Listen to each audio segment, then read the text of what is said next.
Bonjour, c'est Ursule encore. On est le 2 décembre 2020. Alors, je viens sur la trompette ce matin encore et je viens proclamer le retour de notre Seigneur Jésus-Christ. Amen. Soyez bénis et que sa grâce vous accompagne tout au long de cette journée. Amen. Alors, je viens apporter une petite vidéo sur s'informer ou ne pas le faire. Amen. On est la génération où nous avons l'information à profusion, un peu partout, des vraies et puis des fausses. Si bien qu'il y a des personnes qui disent qu'il y a tellement de désinformations fausses sur Internet, les réseaux sociaux, la télévision, que c'est mieux de ne pas s'informer. Alors, ils choisissent de ne pas du tout s'informer. Alors, et même, il y a certains qui vont très loin. Ils reçoivent des liens et puis au lieu de les lire pour voir qu'est-ce qu'il y a de bon là-dedans, ils le prennent et puis ils le mettent dans la corbeille. Amen. Alors, une information, c'est vrai, je peux la trouver vraie ou bonne. Amen. Intéressante, agréable, pour ouvrir l'esprit, je peux la trouver comme ça. Et puis, en la parcourant, tu peux trouver que, en tout cas, c'est pas adapté pour toi. Et tu peux la mettre dans la corbeille. Mais si tu reçois une information, tu ne l'as même pas encore lue et tout, que tu l'as mis dans la corbeille, ça veut dire que tu n'aimerais pas t'informer. Amen, ça ne t'intéresse pas de t'informer. Il y a beaucoup de personnes comme ça qui choisissent de rester les yeux bandés. Amen, avec un bon foulard noir, ils attachent ça bien autour de leurs yeux, ils ne veulent pas voir. Et comme ils ne veulent pas voir, ils cherchent quelqu'un qui va les conduire. Amen. Alors qu'aujourd'hui, le monde a tellement évolué que, en tout cas surtout en Occident, il y a des chiens qui conduisent d'autres personnes. Et il y a même des bâtons. Amen. Parce que ce n'est pas comme dans les pays, dans certains pays où tu peux avoir un jeune enfant qui va te conduire, qui va t'accompagner à tel endroit, qui va t'accompagner, te laisser dans un coin de la rue pour que tu puisses faire la quête. Et c'est pas comme ça. Alors, les gens, ils ont développé une stratégie de sorte qu'ils sont indépendants, ils marchent, ils suivent leurs chiens et puis on les entraîne et tout. Ça, c'est bon, c'est quelque chose d'agréable, mais c'est pas tout le monde qui a accès à ça. Amen. Ça, c'est juste pour prendre l'exemple dans le quotidien. Amen. Alors, du temps de Jésus, il y a eu une situation où il y a un gars qui est né aveugle. Alors, les disciples ont demandé à Jésus, mais est-ce que c'est pour que c'est parce qu'il a péché ou bien ses parents ont péché qu'il est né aveugle? Parce qu'ils ne comprennent pas que quelqu'un qui n'a rien fait soit né déjà avec un handicap, où c'est difficile pour lui de voir, même de trouver son chemin, de s'orienter dans la vie. Surtout que dans ce temps-là, on est au 1er siècle, c'était pas comme notre temps où il y a tant de facilité. Amen. Alors, ils ont donc demandé à Jésus, pourquoi est-ce que c'est comme ça? Alors, Jésus-Christ, il leur a dit, attendez, le verset 9, il a dit, verset 9, le chapitre 9, le verset 39, il a dit, je suis venu dans ce monde pour un jugement, pour que ceux qui ne voient point voient, et que ceux qui voient deviennent aveugles. Quelques pharisiens qui étaient avec lui ayant entendu ces paroles lui dirent, nous aussi sommes-nous aveugles? Jésus leur répondit, si vous étiez aveugles, vous n'auriez pas de péché. Mais maintenant que vous dites, nous voyons, c'est pour cela que votre péché subsiste. Amen. Jésus est en train de nous dire, pour nous qui disons que nous voyons, nous connaissons, nous savons, il dit, nous sommes aveugles. Il n'y a que les personnes qui disent ne pas voir, ne pas comprendre, ne pas saisir, qui vont aller s'informer. Parce qu'ils ne voient pas. Ils ont besoin d'orientation. Ils vont aller s'informer. Ils vont creuser, fouiller, tout pour s'informer. Mais les autres là, qui disent qu'ils connaissent, ils ne vont pas s'informer. Et même, ils vont travailler d'arrache-pied pour perpétuer leur saleté. pour perpétuer leurs pensées, parce qu'ils sont convaincus que c'est cela la vérité. C'est pour cela que dans les siècles d'antan, quand il y a eu des croisades, alors on a tué plusieurs chrétiens. Plusieurs chrétiens sont morts à cause de ces croisades-là, où un groupe de personnes ou bien des religions voulaient imposer leur point de vue sur la terre. Alors ils se sont dotés d'armes, des chevaux, et puis avec des couteaux, avec des sabres pour tuer les autres. Comme quand Mohammed a été éclairé à sa manière, et qu'il a dit qu'il était le dernier prophète, alors ils ont décidé de conquérir les autres, et puis il y a eu la croisade des musulmans contre les chrétiens, et puis ils ont envoyé les pays pour les tuer, et puis etc.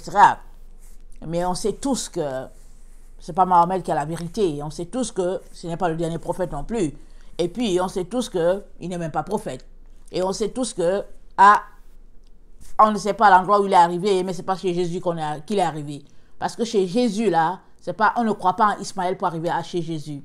Amen. Là où Jésus est, c'est en lui qu'on croit. On croit que Jésus-Christ est le Fils de Dieu. C'est le seul qui a été désigné par Dieu le Père pour établir le pont avec Dieu le Père. On sait que Jésus-Christ, c'est la solution, c'est tout. Mais s'il y a d'autres personnes par-ci, par-là qui pensent que c'est de leur côté, ça ne tient pas. Et puis toutes ces personnes-là, elles finissent séparées de Dieu. De l'autre côté, là où il y a le feu. C'est là qu'elle se retrouve. Alors, tout cela pour dire que la donne n'a pas changé. C'est pareil pour nous aujourd'hui. Alors, le monde regorge d'informations. Alors, toi, que fais-tu pour aller chercher la vérité? Parce que si tu ne la cherches pas, elle ne viendra pas à toi. Parce que ce qui viendra à toi, c'est tout ce qui est faux. C'est tout ce qui est erroné. Parce qu'on est dans le temps où les ténèbres sont appelées lumière, la lumière est appelée ténèbres. On est dans le temps où le mensonge est appelé vérité, et la vérité elle est appelée mensonge. On est dans le temps où ils font tout pour cacher les véritables informations, afin de divulguer les fausses. Amen. On est dans le temps où Satan essaye de manière qu'il peut, il est en train de déployer ses derniers efforts pour pouvoir arracher un bon nombre du royaume de lumière vers les ténèbres. Et il est en train de marcher dans cela. Il a commencé depuis, il est en train de marcher, et puis il intensifie ses efforts jusqu'à ce que Jésus-Christ vienne. Et toi, que fais-tu? Es-tu de ceux-là qui refusent sciemment de s'informer? Parce que quand on refuse de s'informer, c'est parce qu'on est convaincu qu'on a la vérité. On est tellement convaincu qu'on l'a, qu'on ne veut rien savoir. Et on préfère rester avec nos idées. Et quand bien même on pense qu'on a la vérité, ce serait toujours bien de s'informer pour s'assurer que, en tout cas ici, là, il y a du faux à quelque part.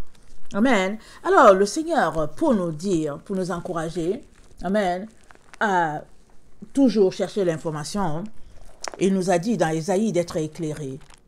Amen. Alors, le Seigneur nous exhorte à être éclairés parce que c'est à nous d'aller chercher l'information. Il l'a donné, il l'a mis à quelque part. C'est dans la Bible. Amen.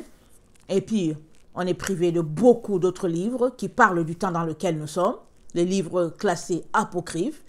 Et s'il y a un livre qui relate très bien ce qui est en train de se passer, c'est bien le livre d'Enoch.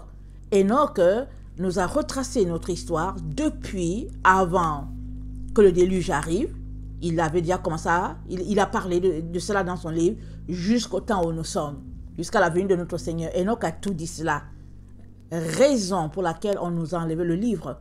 Parce que quand tu lis Enoch, tu es confronté à certaines choses que nous faisons dans notre temps qu'on ne devrait pas faire, qui n'est que de l'abomination. Par exemple, Enoch parle de ces anges déchus là qui sont venus apprendre aux hommes la sorcellerie, qui sont venus apprendre aux hommes comment se peindre le visage, les femmes. Alors, quand tu lis Enoch, tu jettes tout de suite ton trousseau de maquillage parce que tu sais que ça ne peut pas se trouver devant Dieu. Alors, donc, raison pour laquelle on nous l'a enlevé, mais le Seigneur nous dit d'être éclairés, d'aller nous renseigner. Alors, allons-y lire Ésaïe 60, le verset 1. Ça dit, « Lève-toi et sois éclairé, car ta lumière arrive, et la gloire de l'Éternel se lève sur toi. Voici les ténèbres couvrent la terre, et l'obscurité les peuples. Mais sur toi l'Éternel se lève, Sur toi, sa gloire apparaît. Des nations marchent à ta lumière, et des rois à la clarté de tes rayons. Porte des yeux alentour et regarde. Tous, ils s'assemblent et ils viennent vers toi. Tes fils arrivent de loin, et tes filles sont portées sur les bras. Je vais m'arrêter là. Dieu parle ici de Jérusalem. Jérusalem, la ville. Mais Jérusalem, la ville, elle est composée de qui? De plusieurs personnes éclairées, ceux qui forment la nouvelle Jérusalem. Amen. Alors, ceux qui ne sont pas éclairés, ils ne sont pas dedans. Ils ne peuvent pas se retrouver là. Il n'y a que les personnes éclairées qui vont se retrouver dans la nouvelle Jérusalem. Amen. Alors, lisons aussi Ésaïe 52. Jérusalem restaurée encore. Ça dit ceci: réveille-toi, réveille-toi, revêt ta parure, Sion, revêt tes habits de fête, Jérusalem, ville sainte. Car il n'entrera plus chez toi ni incirconcis ni impur. Secoue ta poussière, lève-toi, mets-toi sur ton séant, Jérusalem. Détache les liens de ton cou, captive fille de Sion. Car ainsi parle l'Éternel, c'est gratuitement que vous avez été vendus, et ce n'est pas à prix d'argent que vous serez rachetés. Car ainsi parle le Seigneur l'Éternel. Jadis mon peuple descendit en Égypte pour y séjourner, puis l'Assyrien l'opprima sans cause. Et maintenant qu'ai-je à faire, dit l'Éternel? Quand mon peuple a été gratuitement enlevé, ces tyrans poussent des cris, dit l'Éternel, et toute la durée du jour de mon nom est outragée. C'est pourquoi mon peuple connaîtra mon nom. C'est pourquoi il saura en ce jour que c'est moi qui parle. Me voici. Alors il saura le nom de l'Éternel comment? Parce qu'il est allé se renseigner. Parce qu'il a accepté d'ouvrir ses yeux. Il a accepté d'enlever ses écailles. Si on disons plutôt elle, puisqu'on parle de Jérusalem. Et que Jérusalem, elle est composée des personnes éclairées. Alors chaque personne éclairée va composer Jérusalem. Alors, si tu refuses de t'éclairer, si tu refuses d'aller chercher l'information, alors l'information qui viendra à toi ne sera pas forcément la vérité. Quand bien même tu côtoies une dénomination, quand bien même tu côtoies l'église, ce n'est pas forcément la vérité. Il est très très important que tu sois impliqué dans la recherche de la vérité. Ça c'est très important. Parce que Jésus a dit quoi? Il dit vous connaîtrez la vérité et c'est elle qui vous rendra libre. Mais l'histoire nous prouve que autant il y a des gens qui s'asseyent, qui ne font rien pour que cette vérité leur soit révélée, mais il y a d'autres qui vont la chercher quand bien même Dieu aurait déjà dit quelque chose. Allons regarder l'histoire de Daniel. Le prophète Daniel a été déporté à Babylone et puis à un moment donné il s'est rendu compte que les 70 ans étaient passés et il a pris du temps pour chercher la face de Dieu, parce qu'il voulait comprendre. Et Dieu s'est révélé à lui. Allons-y voir Daniel. Attendez, c'est Daniel 9. Daniel 9. Il a pris un temps de jeûne. Amen. Pour chercher, pour comprendre. Pourtant, il était déjà échanson du roi. Il était déjà bien, si on peut dire, matériellement parlant. Et puis, le Seigneur leur avait dit, quand vous serez là-bas, mariez-vous, plantez des arbres, vivez, et quand le temps va arriver, je vous ramènerai. Alors, il leur a dit, il dit que ne vivez pas dans les lamentations, comme si je vais venir vous chercher demain. Il dit, non, vivez pleinement. Et puis bon, s'il y a quelqu'un qui meurt, ils mourront. Et puis, mais bon, voilà, le mois venu, je vous ramènerai chez vous. C'est ça que Dieu a dit. Alors, Daniel a voulu comprendre, parce que les 70 ans étant passés, il ne comprenait pas qu'il soit encore là. Dans son esprit, peut-être que Dieu allait venir les ramasser et puis les amener, je ne sais pas qu'est-ce qui allait se passer. Mais toujours est-il qu'il a pris le temps pour prier et Dieu n'a pas manqué de se révéler à lui. On va commencer à lire le verset 15. Et maintenant, Seigneur, notre Dieu, le verset 9 commence par la prière de Daniel, et je la prends au milieu, ok? Et maintenant, Seigneur notre Dieu, toi qui as fait sortir ton peuple du pays d'Égypte, par ta main puissante, qui t'ait fait un nom comme il l'est aujourd'hui. Nous avons péché, nous avons commis l'iniquité. Seigneur, selon ta grande miséricorde, que ta colère et ta fureur se détournent de ta ville de Jérusalem, de ta montagne sainte, car à cause de nos péchés et des iniquités de nos pères, Jérusalem et ton peuple sont en opprobre à tout ce qui nous entoure. Maintenant donc, ô notre Dieu, écoute la prière et les supplications de ton serviteur. Et pour l'amour du Seigneur, fais briller ta face sur ton sanctuaire dévasté. Il demande à Dieu de faire briller sa face. Ça veut dire quoi? Il demande à Dieu d'éclairer, de répandre sa gloire. Mais quand la gloire de Dieu est répandue, on est éclairé. Amen. Verset 18, mon Dieu, prête l'oreille et écoute. Ouvre les yeux et regarde nos ruines. Regarde la ville sur laquelle ton nom est invoqué. Car ce n'est pas à cause de notre justice que nous te présentons nos supplications. C'est à cause de tes grandes compassions. Amen. Seigneur, écoute. Seigneur, pardonne. Seigneur, sois attentif. Agis et ne tarde pas par amour pour toi, ô mon Dieu, car ton nom est invoqué sur ta ville et sur ton peuple. Je parlais encore, verset 20. Je priais et je confessais mon péché et le péché de mon peuple d'Israël. Et je présentais mes supplications à l'Éternel, mon Dieu, en faveur de la sainte montagne de mon Dieu. Je parlais encore dans ma prière, quand l'homme Gabriel, que j'avais vu précédemment dans la vision, s'approcha de moi d'un vol rapide au moment de l'offrande du soir. Il m'instruisit, il s'entretint avec moi, il me dit, Daniel, je suis venu maintenant pour ouvrir ton intelligence. On va s'arrêter là. Il a fallu que Daniel décide d'aller chercher de l'information. Et quand il a décidé d'aller chercher l'information, Dieu est venu à son secours. Comment a-t-il cherché l'information? Il a commencé d'abord à demander pardon pour lui-même, se repentir pour ses péchés et se repentir aussi pour les péchés de son peuple. Et nous savons tous que Daniel était un homme saint et pur devant Dieu. L'histoire nous montre que Daniel priait, la Bible nous dit, il priait 3 fois par jour. Regard tourné vers Jérusalem, malgré les oppositions qu'il y avait à Babylone, malgré le fait qu'il avait été jeté dans la fosse aux lions, malgré le fait que le roi Nebuchadnezzar a élevé une statue et qu'il fallait adorer, malgré tout cela, Daniel a commencé à prier. Il a subi ce qu'il devait subir. Les lions ne l'ont pas dévoré. Ses camarades, ses amis ont été jetés dans le feu. Ils n'ont pas brûlé. Voilà un peu le contexte de ça. Mais malgré cela, Daniel n'était pas éclairé. Il n'avait pas d'informations sur ce qui se passait. Il ne comprenait pas. Il a dû prendre un temps de jeûne et de prière pour être éclairé. Et ce n'est qu'après cela que l'ange est venu le lui révéler. Alors moi, je ne dis pas que tu vas avoir un ange ou quelque chose, je ne dis pas ça. Mais Dieu va t'éclairer de la manière la plus facile, la plus simple pour toi. Il va t'éclairer en fonction de ce qu'il aimerait que toi tu comprennes et comment il aimerait que ce soit fait dans ton cas. Chaque cas, c'est différent parce que chaque expérience sert pour l'avancement du règne de Dieu. Amen. Alors, Daniel a pris du temps et Dieu est venu se révéler à lui. Il n'a pas bandé ses yeux en disant, oh, je veux rien savoir, je veux rien savoir. Et puis, je vais m'attendre à ce que Nebuchadnezzar va me conduire. Nebuchadnezzar va me conduire. Il n'a pas dit ça. Il sait que Nebuchadnezzar était un roi païen. C'est tout. Et il sait que là où il est là, sur une terre étrangère, il avait besoin de savoir, d'en savoir plus pour lui-même et puis pour son peuple. Amen. Et Dieu n'a pas manqué de lui apporter l'information et beaucoup plus, non seulement dans son temps à lui, mais jusqu'à notre génération.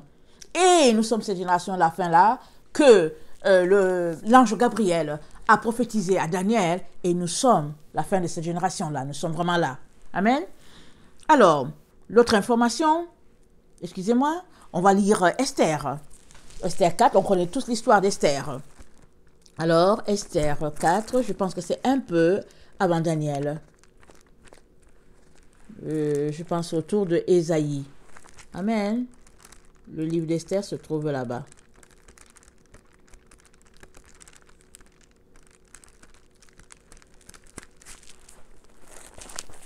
Attendez.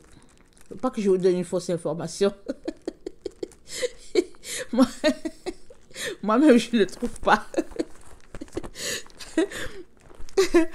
Alors, Esther, c'est avant Job, avant les psaumes. Ok?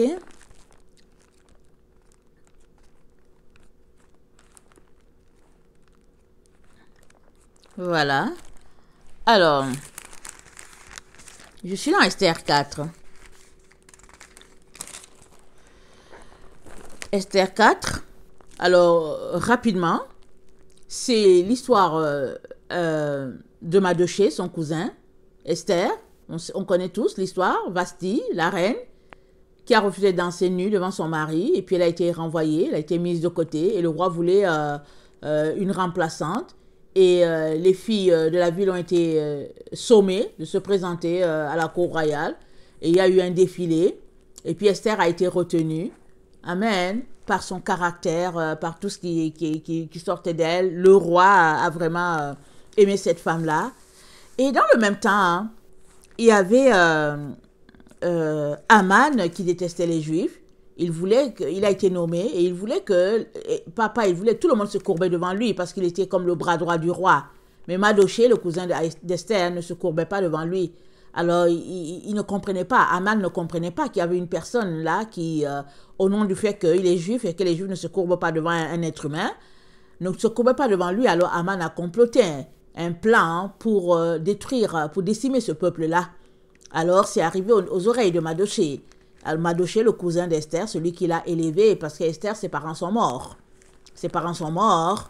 Alors, Mardochée l'a récupéré et il en a pris soin comme son enfant. Amen. Alors, Mardochée est au courant de ce qui se passe. Et puis, il déchire ses vêtements, il se met à pleurer et tout, les Juifs avec. Alors, parce que c'est un signe de deuil, parce qu'il y a un édit qui est sorti qu'ils doivent mourir. À partir de tel jour, ils vont mourir, on va les exterminer. Alors, les gens viennent dire à Esther que voici ton oncle, ton cousin, il est tout nu là-bas, et puis sans vêtements, et puis il est en train de pleurer, avec de la cendre sur soi, parce que quand on est en deuil, on mettait la cendre et tout, il a la cendre sur lui, il est en plein deuil, et puis tout ça. Et Esther, qu'est-ce qu'elle fait? Elle envoie des vêtements pour qu'il se couvre. Parce qu'elle, genre un peu, elle lui dit, non, couvre-toi, couvre-toi. Écoutez, elle est devenue reine, elle dit, couvre-toi. Mais elle sait que quand son peuple est comme ça, elle sait que c'est signe de deuil, elle sait que c'est grave. Mais, en tout cas, elle lui dit de s'habiller. Mardochée, il a refusé. Il a refusé de s'habiller. Alors, attendez, il faut que je prenne le livre à quelque part. Mardochée ayant refusé de s'habiller, il raconte, Esther se renseigne, elle dit qu'est-ce qui se passe. Alors Mardochée lui raconte ce qui se passe. Comment ils ont décidé qu'ils vont exterminer les Juifs. Alors, que ce soit un homme, une femme, n'importe qui, on va les exterminer. Alors, le verset 12, Esther 4, le verset 12. Lorsque les paroles d'Esther eurent été rapportées à Mardochée, Mardochée fit répondre à Esther, « Ne t'imagine pas que tu échapperas seul d'entre tous les Juifs parce que tu es dans la maison du roi. » Amen. Alors, quand Esther apprend l'histoire, pourquoi Mardochée est nu et qu'il est couvert de cendres en train de pleurer, elle lui envoie les vêtements. Alors, Mardochée lui répond, il dit, « Ah, non, ne pense pas que toi, là, on va te laisser, hein. Ne pense pas, parce que toi, là, tu es juif. Mais écoute bien ceci. » C'est ça que son cousin lui dit. Il dit, « Car si tu te tais maintenant, le secours et la délivrance surgiront d'autre part pour les Juifs. Et toi et la maison de ton père, vous périrez. » Quand il parle que vous périrez, là, il parle que vous périrez éternellement. Il ne s'agit pas de périr physiquement. Il s'agit de périr éternellement. Si toi, tu es venu faire quelque chose sur la terre et que tu ne la fais pas, tu périras. Tu ne te retrouveras pas devant Dieu. Amen. Et qui sait si ce n'est pas pour un temps comme celui-ci que tu es parvenu à la royauté. Verset 15. Esther envoya dire à Mardochée, « Va, rassemble tous les Juifs qui se trouvent à Suse et jeûnez pour moi sans manger ni boire pendant 3 jours, ni la nuit, ni le jour. Moi aussi je jeûnerai de même avec mes servantes, puis j'entrerai chez le roi, malgré la loi. Et si je dois mourir, et si je dois périr, je périrai. » Mardochée s'en alla, fit tout ce qu'Esther lui avait ordonné. Alors il y avait une loi chez le roi, que si tu venais, tu étais sa femme, peu importe la personne, si tu venais sans qu'il te convoque, tu pouvais mourir. Mais si tu tends le sceptre royal, ça veut dire il a accepté ta venue. Alors Esther a jeûné 3 jours, les Juifs aussi, amen, et Esther s'est présentée sans que le roi l'ait convoquée, parce que ça faisait longtemps qu'il ne l'avait pas convoquée dans sa présence. Alors quand Esther est venue, le roi lui a tendu le sceptre royal. Quand il l'a vu, il a encore vu la beauté, il a été ébloui. Et puis, il l'a convoqué, il dit, qu'est-ce que tu veux? Même la moitié de mon royaume, je te donnerai. Amen. Et Esther, on connaît l'histoire, l'a invité plusieurs fois, et puis à la fin, ils ont mangé. Mais le roi a mangé avec son bras droit, Aman. Ils ont mangé une ou deux fois, je pense. Et finalement, le dernier jour, le roi veut savoir c'est quoi. Et Esther a révélé le complot organisé contre son peuple. Mais il a fallu qu'elle se renseigne. Il a fallu qu'elle vienne à la connaissance de cela. Parce qu'on sait tous que quand tu es reine, ou bien quand tu es première dame, le protocole fait que tu ne peux pas forcément retourner dans la maison de ton père. Amen, tu peux pas forcément aller là-bas. Alors Esther ne pouvait pas sortir comme elle voulait pour aller visiter encore Mardochée.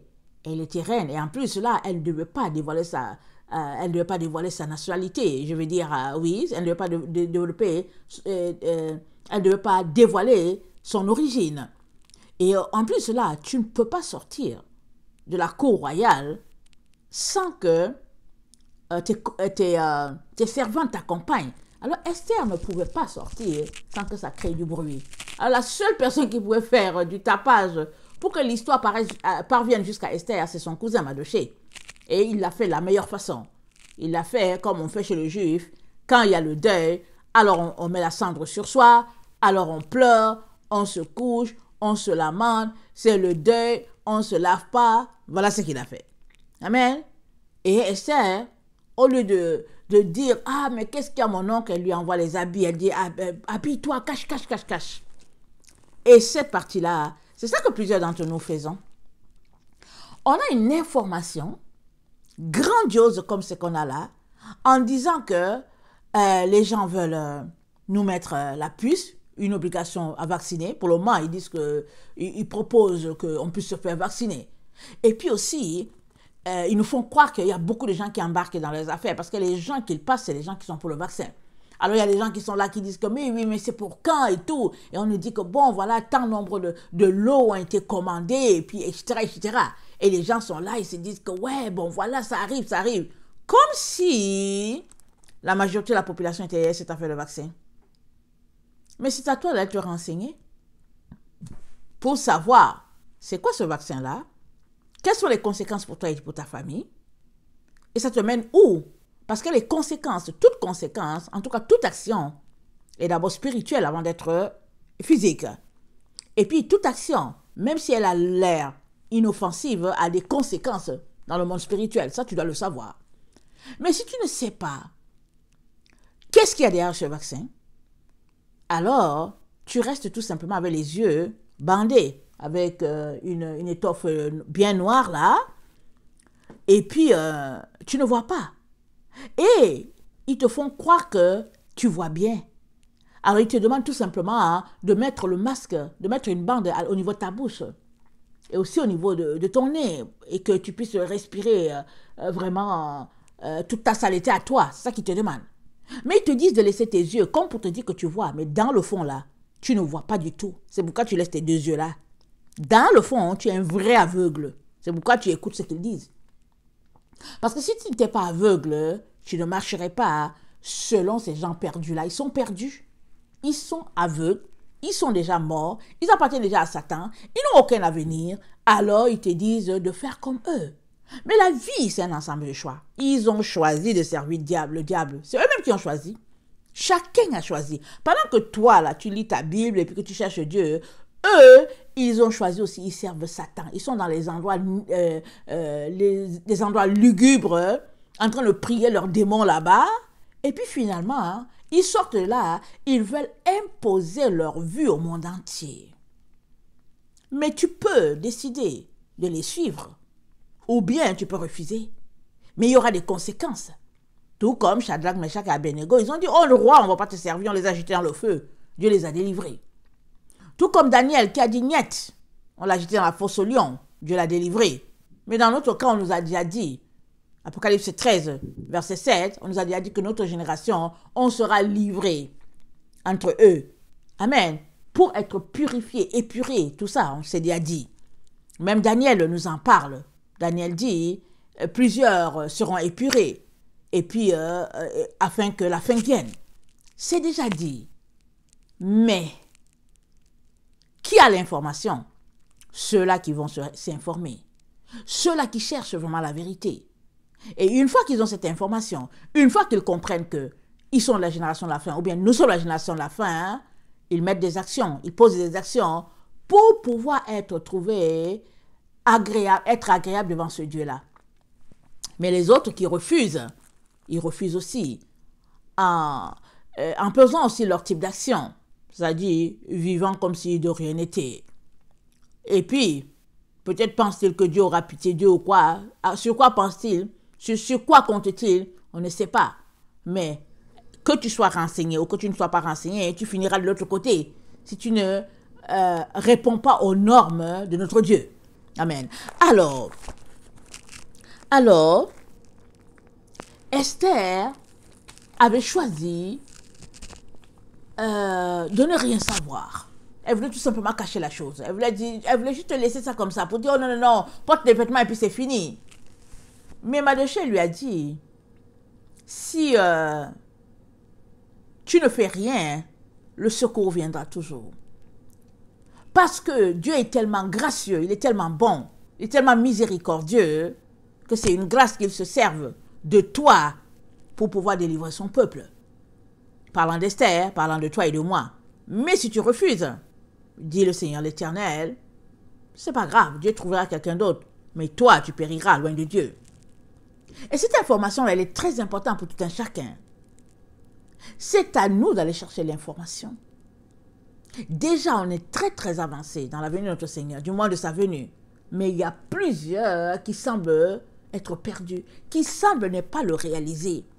Et même, tellement ils raisonnent qu'ils te disent que oui, dans le temps passé, il y avait eu la syphilis, il y avait eu telle maladie, et les gens ont cru que c'est là que Jésus venait, et puis finalement tout est rentré dans l'ordre. Ils ont toujours une explication, une démonstration de quelque chose concernant que ce n'est pas le moment. Pourquoi est-ce qu'ils reculent ce temps-là? Parce qu'ils veulent changer les temps, ils veulent changer les circonstances, parce que ça ne les arrange pas, parce qu'ils veulent continuer de vivre comme ils veulent, comme ils vivent. Ils trouvent que c'est bon.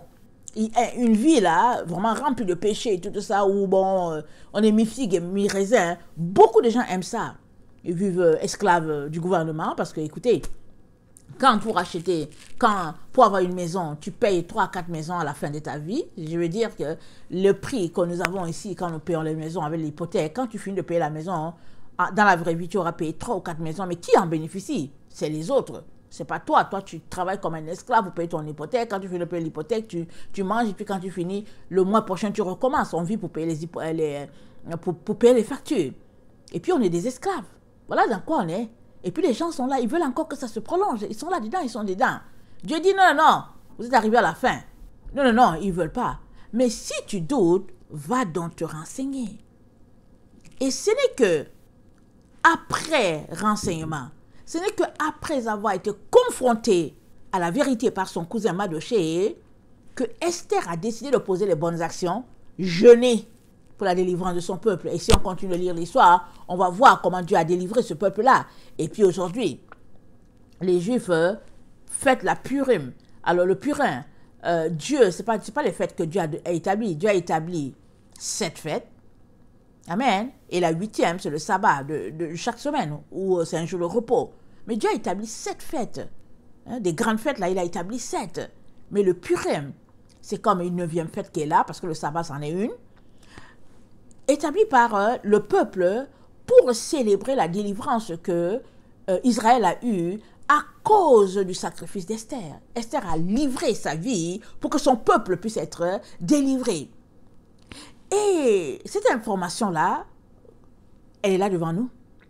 Et si ce n'est pas le cas de Esther ici, amen, ce n'est pas une situation d'Esther, mais c'est une situation mondiale. Une situation mondiale où il y a un groupuscule qui a décidé tout simplement qu'il y a un groupe qui marchera à leur rythme, à eux. Voilà le monde dans lequel nous sommes rendus, le monde dans lequel nous vivons. Un monde où un petit groupe impose son point de vue aux autres. C'est ça. Un monde totalitaire. Et c'est dans ça qu'on est. Maintenant, si tu ne veux pas faire partie de ce groupe-là, non seulement as-tu besoin de te lever pour poser des actions, mais aussi tu dois avoir la direction de Dieu pour pouvoir sortir de là. Parce qu'ils sont en train de te conduire tout droit en enfer. Eux, ils y sont. Ils n'ont pas de problème. Ils ont une vision du monde un peu erronée. Pas un peu, très erronée. Ils ont une vision du monde flyée, très flyée. Parce qu'ils pensent qu'eux, ils sont les dieux de ce monde. Ils pensent qu'ils en sont les rois. Ils pensent qu'ils en sont les détenteurs. Alors, ils décident de la vie d'autres personnes. Et ça, c'est partout. Ça, c'est même dans le domaine. Même, ça dit que, même dans le... Sans que ce soit ce gouvernement mondial-là, sans que ce soit lui qui essaie d'imposer la vie aux autres, c'est pareil pour les sorciers. Toi, tu es chez toi tranquille. Tranquille, dans la paix. Un sorcier est là-bas chez lui. Et puis, il te calcule, il fait ses prières pour t'enlever la vie. Mais si tu es quelqu'un qui n'a pas de relation avec Dieu, si tu es quelqu'un qui ne veille pas, si tu es quelqu'un qui ne prie pas, tu ne sauras pas. Et un jour, on va apprendre que, ouais, telle personne est morte. On dit, mais qu'est-ce qui s'est passé? Mais les sorciers étaient là depuis longtemps qu'il est tranquille. Le sorcier est sur lui, en train vraiment de le réclamer. C'est un monde de combat. C'est le combat du bien contre le mal. C'est le combat de la lumière contre les ténèbres. Parce que les ténèbres, ils veulent prendre toute la place là. Parce que le monde que Dieu a créé, Dieu a dit quoi? Que la lumière soit et la lumière fut. Mais le monde c'était difforme. C'est ça que ça nous dit dans Genèse. Ça nous dit, attendez, je vais le lire, ce premier verset 2. Il dit, au commencement, Dieu créa les cieux et la terre. La terre était informe et vide. Et il y avait des ténèbres à la surface de l'abîme. Et l'Esprit de Dieu se mouvait au-dessus des eaux. Dieu dit que la lumière soit et la lumière fut. Alors, c'est Dieu qui a envoyé la lumière dans les ténèbres, comme on vient de lire. Et nous sommes dans ce temps-là où les ténèbres veulent envahir toute cette lumière-là. Ils veulent l'envahir.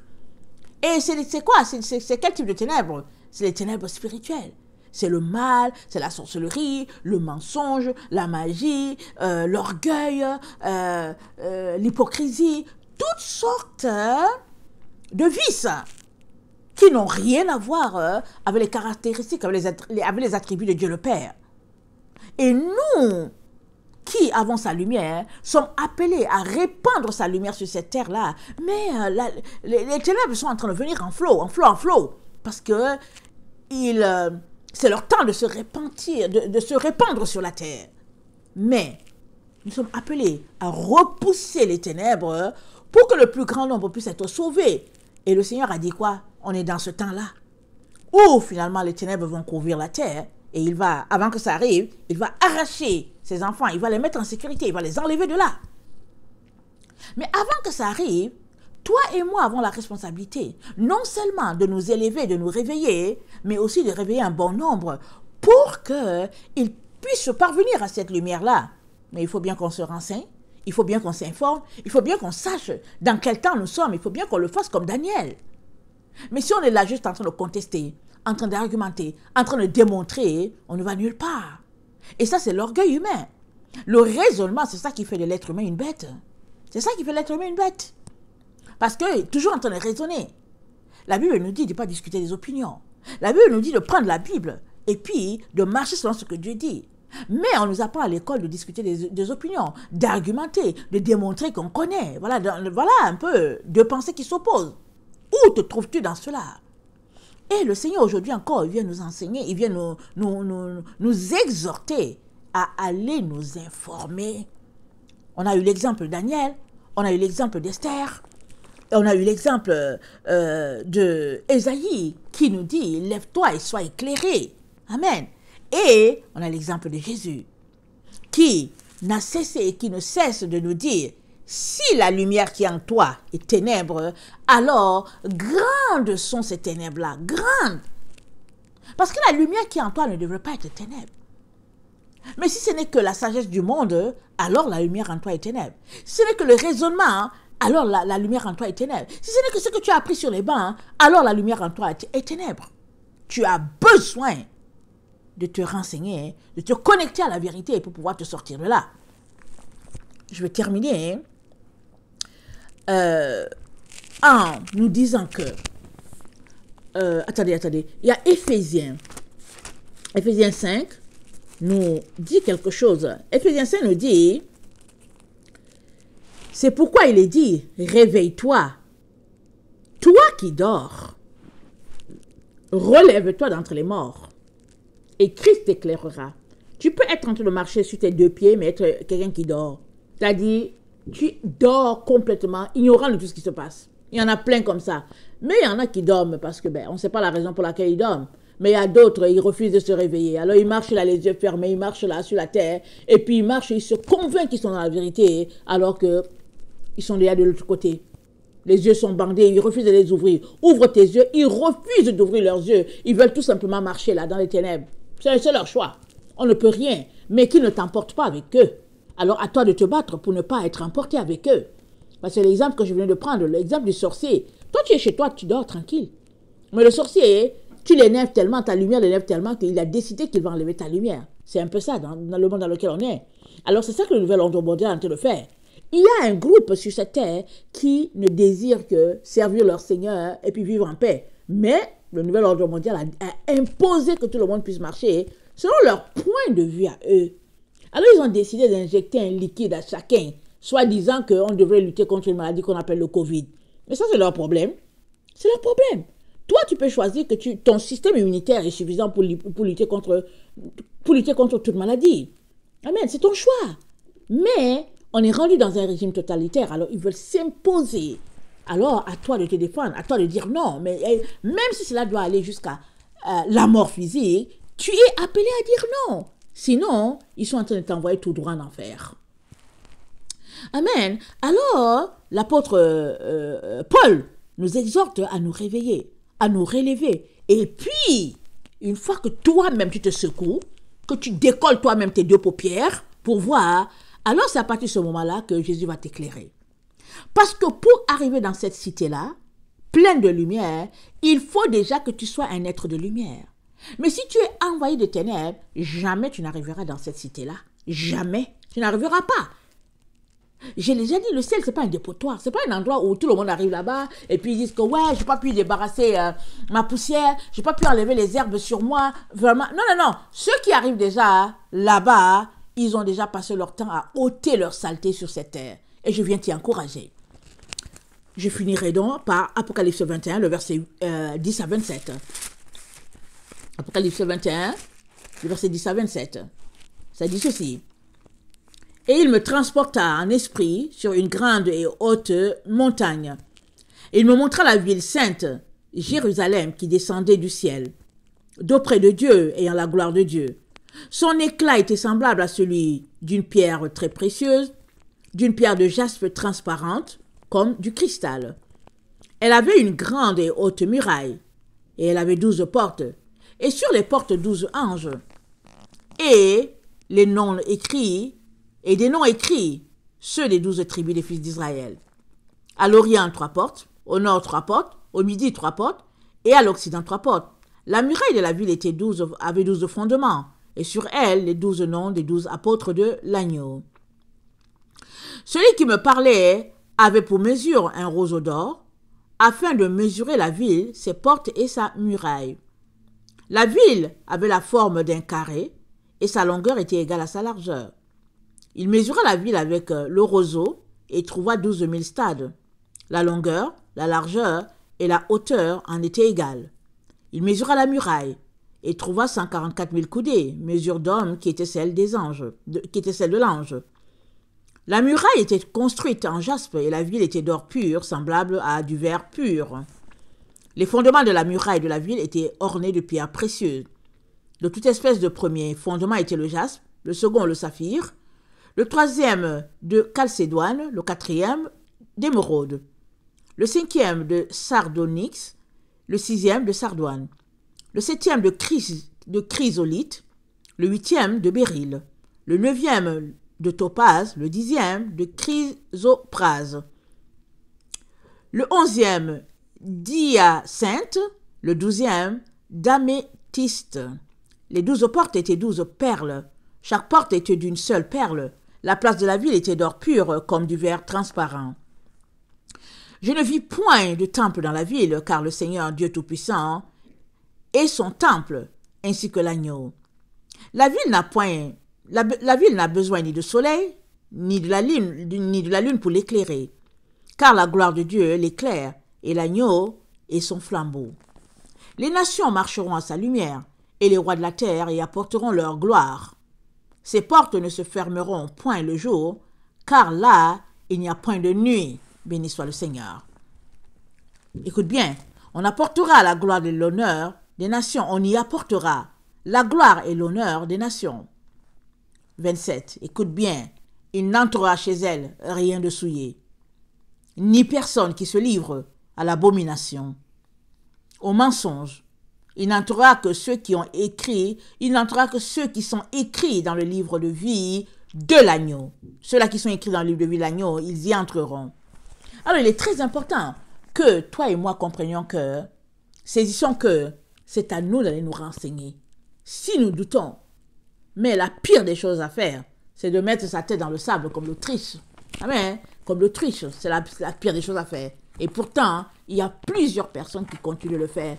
À l'heure où nous sommes avancés, très très avancés, dans la venue de notre Seigneur, plusieurs continuent de mettre leur tête dans le sable.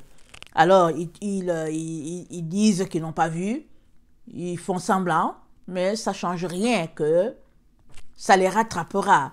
Et leur sort est déjà décidé par eux-mêmes. Ils le décident eux-mêmes. Dieu n'aura pas pitié là. Dieu ne va pas dire, ah oui, pitié. Non, non, non, c'est clair. Tout est là. Alors, soit tu décides de décoller tes paupières, soit tu décides de jouer au fou. Amen. C'est pour cela qu'il a traité saints parmi les 10 vierges de folles. Amen. Alors, ça ne veut pas dire que c'est juste les femmes, mais c'est l'esprit qui en a, c'est l'âme de ces personnes-là qui était une âme folle. Amen. Qui refusait, en tout cas qui s'est comportée de manière vraiment à rater ces moments-là. Amen. Alors, je viens nous encourager à tout faire pour être trouvé digne d'entrer dans cette cité-là.